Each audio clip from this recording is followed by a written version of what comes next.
I received the call on a gray afternoon, when the sky was still heavy after days of relentless rain. The voice on the other end trembled, struggling to explain that a dog had been buried after a landslide. The family who owned her did not survive, and for more than 2 days, the dog had been crying out from beneath the earth, completely alone. There are moments in life when you do not need to think. You simply know that if you do not go now, there may be no second chance. I grabbed a shovel, some water, and left immediately. The site was at the edge of a small hillside. The ground was soaked, thick with mud, and the air carried a damp, heavy smell that lingered after tragedy. Part of the house had collapsed under the weight of the soil. Everything was unnervingly quiet, no voices, no movement, only the wind brushing across wet earth. Then I heard it.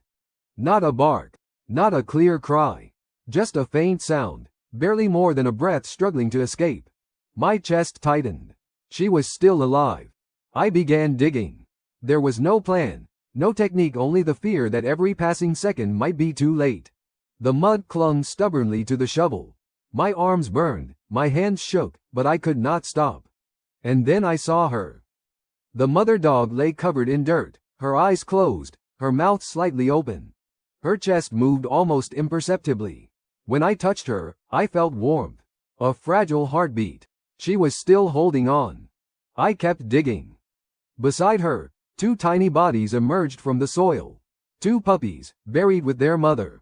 No one knew how long they had been trapped there, only that for more than 2 days, this mother had cried out, not for herself, but for her children. When I finally pulled all 3 free, I realized I had been holding my breath. I knelt beside them and laid them gently on the ground. The mother panted weakly. The puppies were cold, limp, frighteningly still. I poured water slowly, carefully, knowing that haste could cost them their lives. And somehow, they survived. 1 puppy twitched, then the other. The mother opened her eyes just a fraction, enough to see that someone was there. There was no fear in her gaze, no aggression, only exhaustion and relief. I checked them quickly. Severe dehydration, extreme fatigue, scratches and bruises everywhere, but no obvious broken bones. Given what they had endured, it felt like nothing short of a miracle. I carried them to the car. There were no cries of relief, no whimpers of pain. Only silence, the kind that comes after suffering has gone beyond sound. On the drive back, I thought about the family who had lost their lives. And about this dog, who had waited for them, called for them, long after hope must have faded. Animals do not understand death the way we do. They only know that the ones they love do not return, and so they wait. That day, I decided to keep them.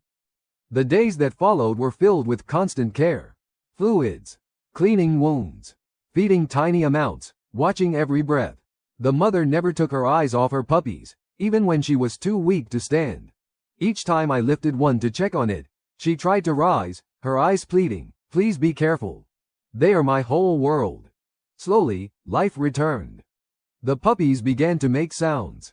The mother ate more. One day, her tail moved just slightly, but enough to bring tears to my eyes. Small signs, carrying the weight of survival.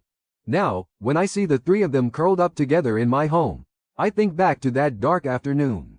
To the heavy soil. To the faint cry beneath the earth. And I understand something very clearly. Saving a life does not always require heroism. Sometimes, it simply means refusing to turn away. Amid loss and destruction, something remained, a breath, a chance, a quiet reminder that loyalty and motherhood need no language. They only ask to be seen and answered with kindness.